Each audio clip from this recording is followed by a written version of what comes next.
Hey, Bible nerds, this is Dr. Manny Arango. Welcome to the Bible Department podcast, powered by Arma. We are walking through the entire Bible in a year. You can go to the description or thebibledepartment.com to download a reading plan and join the journey.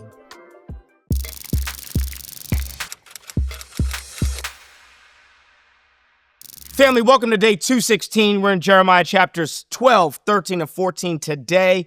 Buckle up. We got a lot to talk about today. I'm going to give you a lot of context clues, like always. Going to walk you through as many nerdy nuggets as I can. And like always, going to leave you off with a timeless truth, because we are not just studying history here. We're actually learning history in order to study the character and the nature of God.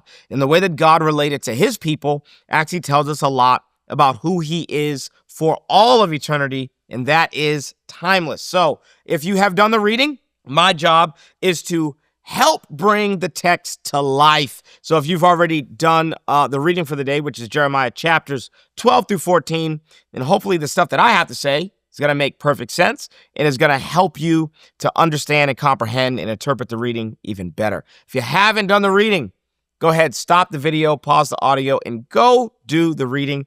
Today, we're reading Jeremiah chapters 12, 13, and 14. And with no further ado, let's jump into our context clues. All right, I'm going to give you a ton of context that's actually going to be helpful for today, but also going to be helpful for the remainder of the book of Jeremiah. Jeremiah's life is going to span a lot of kings, okay? And so I just kind of want to wrap your head around the last 5 kings of Judah and like their stories, okay? Just want to take a couple of minutes. This will help with our reading today, but really this is going to help you understand this entire time period and the entire book of Jeremiah, because the further and further we get into the book of Jeremiah, the more and more this context or this history is going to be really important. So, last 5 kings of Judah. Number 1, I'm just going to list them, and then we'll explain who they all are. Okay, last 5 kings of Judah. You got Josiah, then you got Jehoahaz, then you got Jehoiakim, then you got Jehoiachin, and then you got Zedekiah. All right, last 5 kings of Judah. One more time. Josiah, Jehoahaz, who is Josiah's son. Then we got Jehoiakim, which is also Josiah's son. And then we got Jehoiachin, which is going to be Josiah's grandson, Jehoiakim's son. And then we got Zedekiah, who is also Josiah's son. Okay, so out of the last 5 kings of Judah, 3 of them are going to be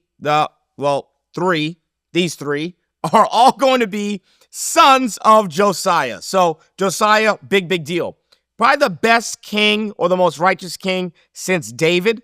He's following in his great-grandfather's footsteps. If you remember, you probably remember this because you're a Bible nerd, that his great-grandfather is a man by the name of, drumroll please, Hezekiah. Okay, so Hezekiah was a righteous king, incredible king. Isaiah was prophesying during the reign of Hezekiah. Hezekiah had a son named Manasseh. Manasseh had a son named Ammon. Ammon had a son named Josiah. And so Josiah is going to be, Josiah is going to find the book of the law. It's going to be great. So let's kind of talk through how is it that Josiah is going to get multiple sons on the throne. First thing, Josiah is going to rebel against Assyria.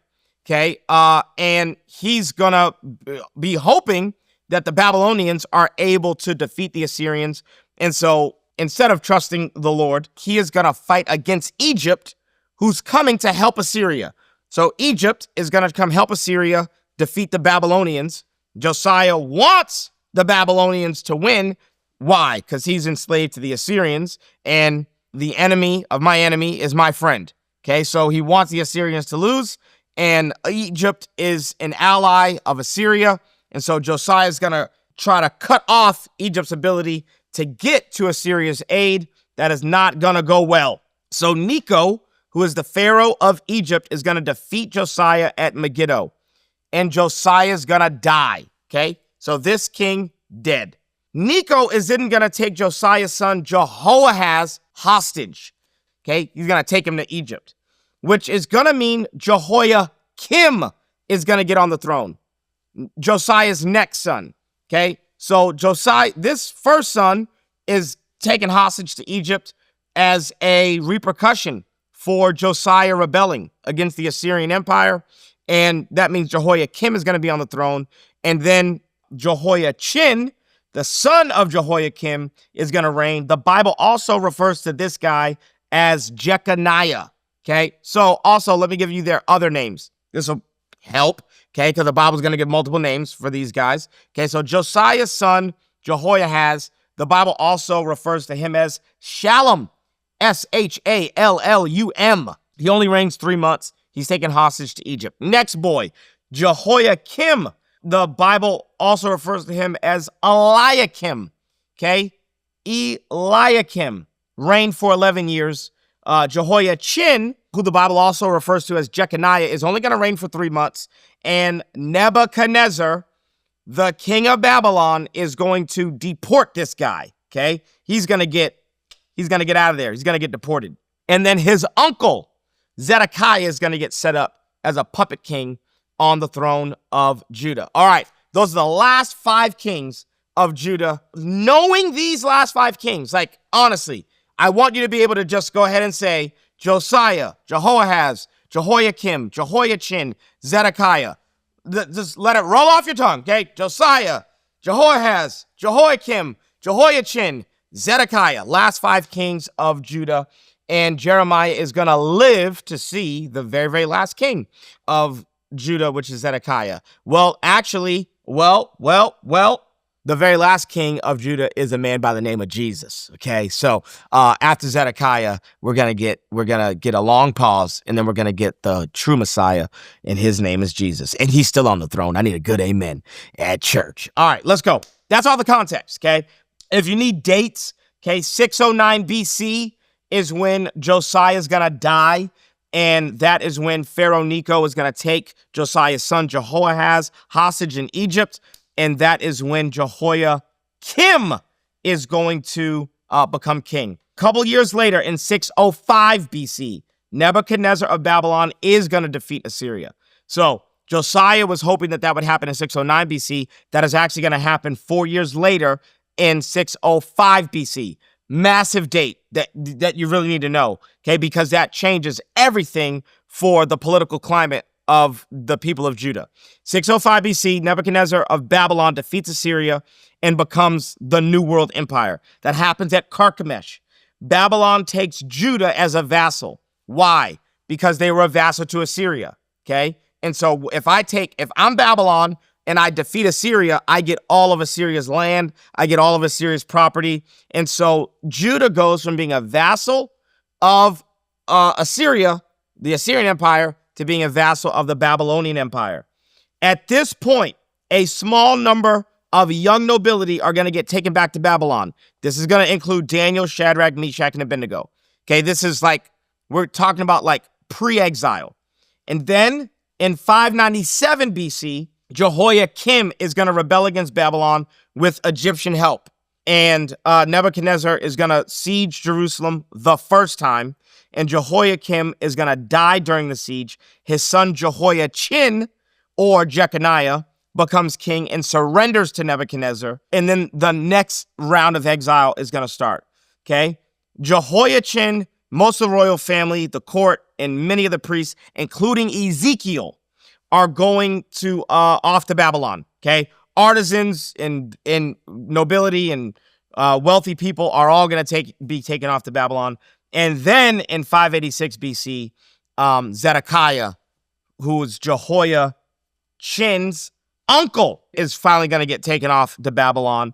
The temple's going to get destroyed. Jerusalem's going to burn to the ground. And Nebuchadnezzar is going to take everybody, okay? So, tons of context. All right.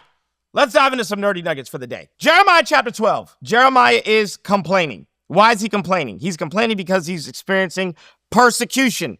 Nobody wants to hear what Jeremiah's got to say. Jeremiah is going to prophesy beyond a shadow of a doubt. Guys, Babylon is coming. We don't need to fight back. We just need to surrender. We are going off into captivity. This is it. God's done. God's done playing games. Other people are going to be prophesying. No, that's actually not the truth. And of course, whatever's popular is going to be accepted. And Jeremiah's words are not popular. And so Jeremiah chapter 12 is his complaint and then God's response. We're actually going to get into his complaint and God's response as our timeless truth.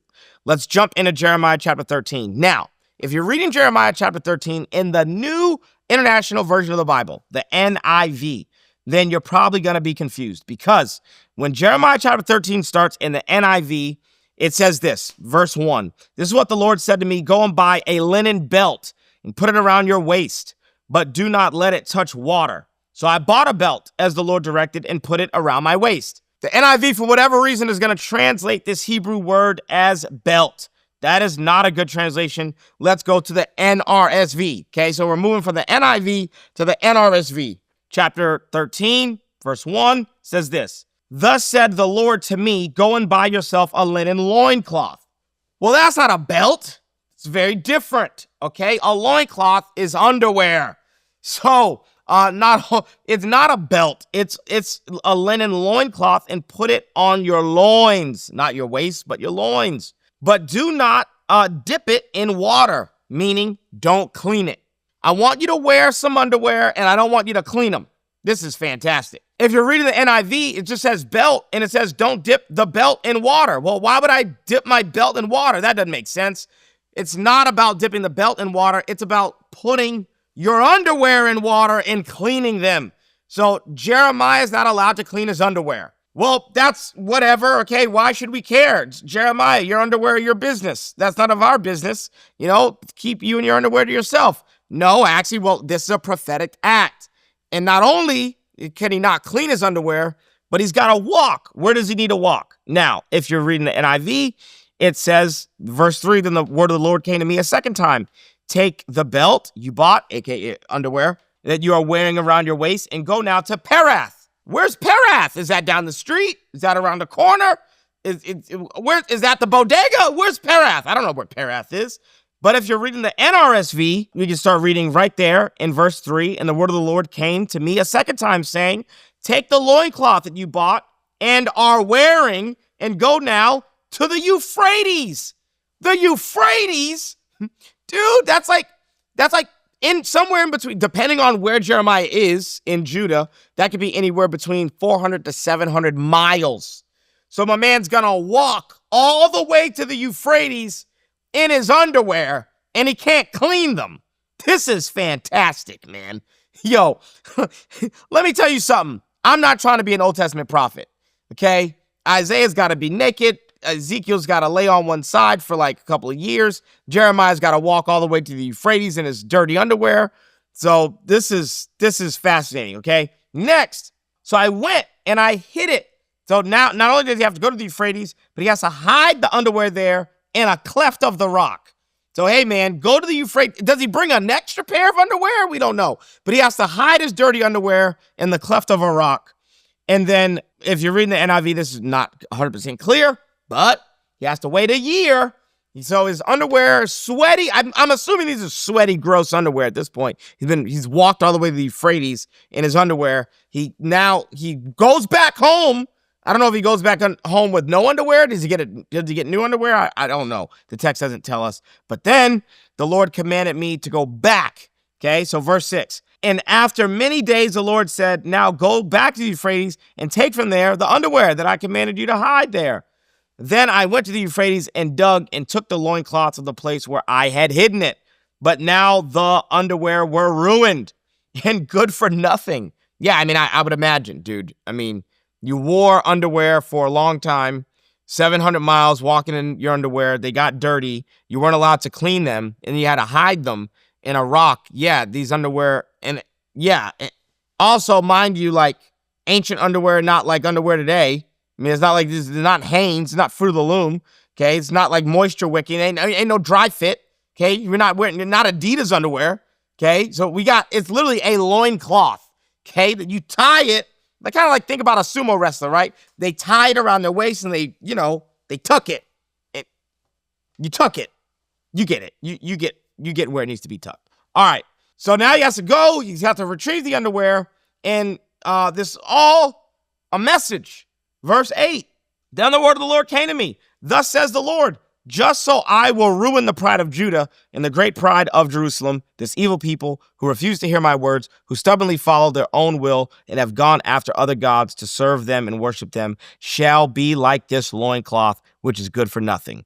For as the loincloth clings to one's loins, so I made the whole house of Israel and the whole house of Judah cling to me, says the Lord, in order that they might be for me a people, a name, a praise, and a glory, but they would not listen. Okay, so what is the message here?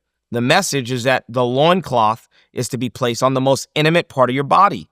And God, Yahweh, is saying, Judah and Israel were to me the most intimate people of all the nations.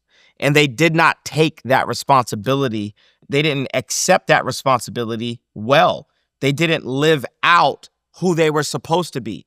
And so now they're ruined. It's not that I made them dirty. Actually, their relationships with other gods made them dirty, and they're beyond cleaning. They are totally ruined. Okay, so the significance is that loincloths are the most intimate parts of clothing. And of all the nations of the earth, Judah was the most intimate with God. But now Judah was unclean. So why would God wear Judah anymore? God would not. And then the next significant thing is that the underwear, Jeremiah's underwear, are buried at the Euphrates, signifying the exile, meaning Judah would go into exile beyond the Euphrates into Babylon. And then the final picture would be the loincloth rotted and completely useless, which Judah had become. Absolutely useless. So this is beyond a sermon illustration at this point. This is a lived out illustration. Okay, this is probably taken Jeremiah over a year of his life. He's walked 700 miles all the way to the Euphrates. He's hid this underwear, all to communicate to the God's people, you were precious to me. Our relationship was intimate, but you've taken that which is intimate and you have made it disgusting. You've made it gross. And because of that, our relationship is totally ruined. I cannot place you where you used to be. If Jeremiah puts these underwear on, that would be absolutely ridiculous. And in the same way, God can no longer wear Judah in an intimate way that he's been wearing them in the past. They are going into exile. So if you're reading Jeremiah chapter 13, especially if I know most people read the NIV, then I wanted to do a lot of our nerdy nuggets today around this chapter so that it would actually make sense to you. Next, let's do Jeremiah chapter 14. Because in Jeremiah chapter 14, Jeremiah is going to address the fact that there's a drought in the land. A drought means that there's no water. No water means that there's no crops. No crops means that there's a famine. A famine means people are not just dying of thirst, but dying of hunger. Okay? Now, I want to give you context for why there's a drought.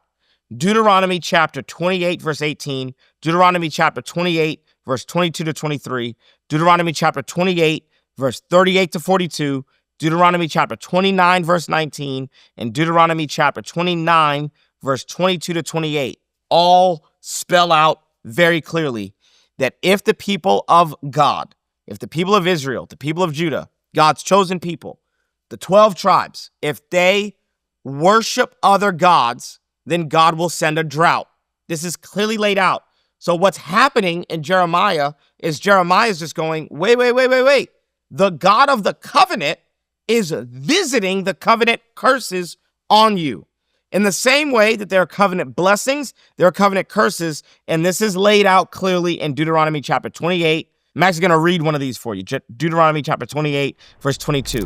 Family, the wait is over. My brand new book, Crushing Chaos, is out now and available everywhere books are sold. Literally today, I walked into a Barnes & Noble and I signed a bunch of copies at a physical location. So you can grab this book at a physical Barnes & Noble, or you can go to a Books A Million or Amazon or anywhere books are sold and grab a copy. If you enjoy reading the Bible from an ancient perspective, if you understand that the beauty of Scripture is actually knowing it in context, then you'll love this book.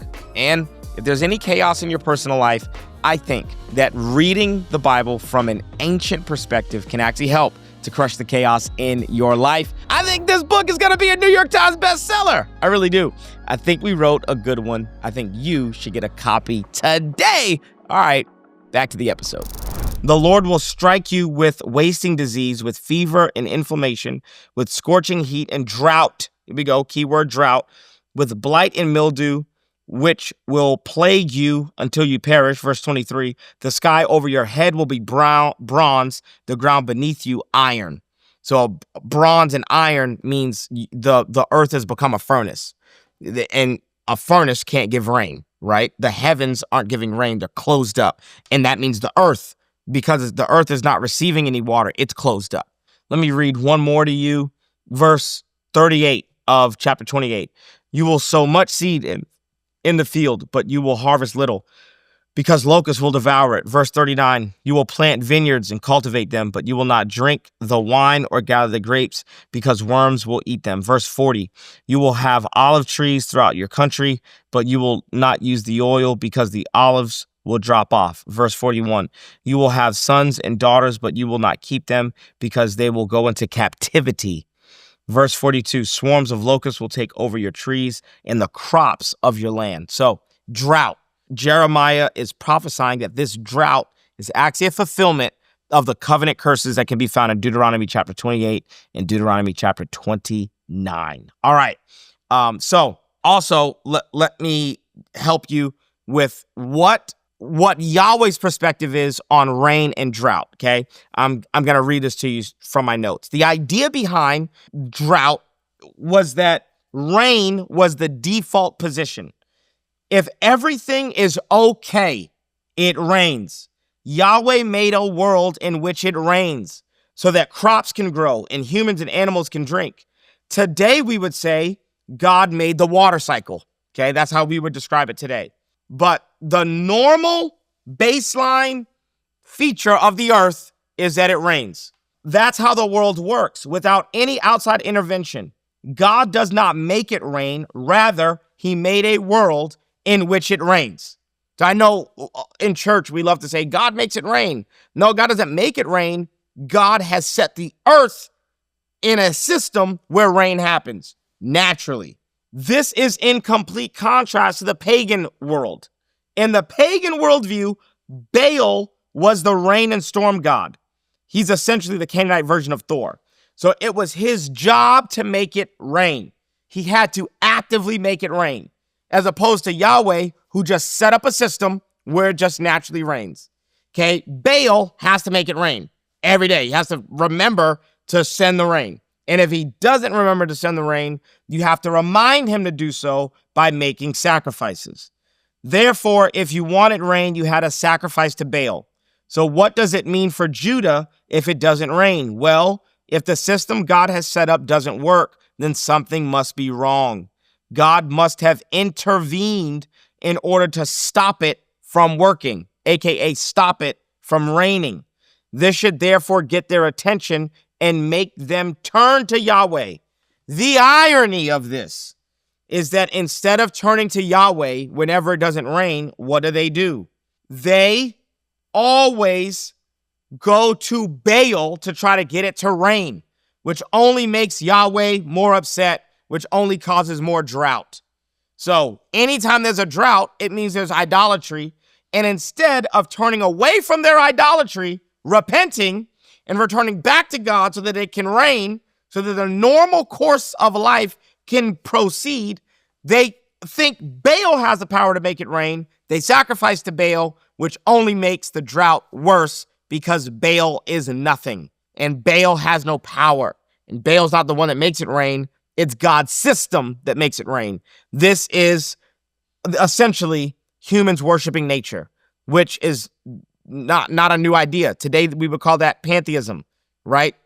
In this worldview, this is just called making a god out of a natural thing. They made a god out of the rain, and his name is Baal. That's going to help us to really understand Jeremiah chapter 14. All right, let's end with our timeless truth. Jeremiah chapter 12, verse 5 says this: if you have raced with men on foot and they have worn you out, how can you compete with horses? In Jeremiah chapter 12, Jeremiah is going to complain. This message that you've given me is unpopular. Everybody persecutes me. Like, my life sucks. Like, and we're going to get into more detail on how difficult Jeremiah's life really is, especially tomorrow. Jeremiah's personal life is difficult. He's experiencing so much persecution because of the message that God's given him. He's a true prophet, but he doesn't get recognized as a true prophet. All the other people who are prophets have way better things to say. Jeremiah's life is very difficult, and he complains to the Lord. And God's response to his complaint is this: if you have raced with men on foot and they have worn you out, how can you compete with the horses? It's not like God responds to Jeremiah and says, man, you're right. I'm sorry. Let's lighten the load. No, God says the persecution is only going to get worse. So if you're complaining about this level of persecution, what are you going to do when the persecution gets worse? If you have raced with men on foot and they have worn you out, how can you compete with horses? That's a timeless truth. That oftentimes we go to God complaining about an issue, and instead of God fixing the thing that we're complaining about, God says, buckle up. Because if you think the lion and the bear is bad, wait till you meet Goliath.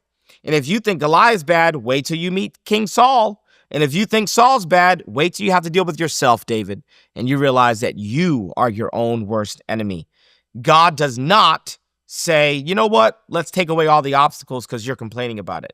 God actually says, whoa, are you complaining about racing against people? If you get worn out racing against people, how are you going to do when you race against horses? God doesn't hear our complaints and think to himself, let's remove the obstacle. God actually gives you perspective and helps you to go, no, you actually need to increase your stamina because it's only going to get worse. God says to Jeremiah, persecution is only going to get worse, buddy. So buckle up and don't get worn out racing against people because one day you're going to have to race against horses. Man, I wish I could tell every single person right now, are you complaining about how much time you don't have? Wait till you get married. And then I wish I could tell every married person, you complaining about how much time you don't have? Wait till you have kids. Whew. Are you really complaining? If you're complaining at this level, wait till you get to the next level. If you think that this is hard, it's only going to get worse. I love to tell single people all the time, you think that marriage is going to fix your lust problem? Yeah, right. If you can't develop discipline now, it's going to be way harder to develop discipline once you're married because the temptation to cheat or the temptation to be unfaithful is actually stronger. It's actually worse once you get married, not better. It's not easier. So I think that this verse, oh man, it's the timeless truth. God doesn't say to Jeremiah what Jeremiah wants to hear. God says to Jeremiah what Jeremiah needs to hear, which is buckle up, buddy. It's only going to get worse. And so you may want to get your stamina up while you're racing against people because one day you're going to have to race against horses. And if you can't keep up today, you're definitely not going to be able to keep up then. And that is our timeless truth for today. Tomorrow, we got day 217, and we're going to be in Jeremiah chapters 15, 16, 17, and 18. We got 4 chapters tomorrow. If you're on a streak, I'm so proud of you. Even if you're not, I'm proud of you too. How about you do the reading for tomorrow? And I'll see you right here tomorrow as we continue our trek through the book of Jeremiah. Love you. Peace. Thanks so much for joining us on the Bible Department podcast. If this episode was helpful, how about you leave a comment, share with a friend, and subscribe so that you never miss an episode. To learn more about the show, head to thebibledepartment.com. We'll see you right back here tomorrow.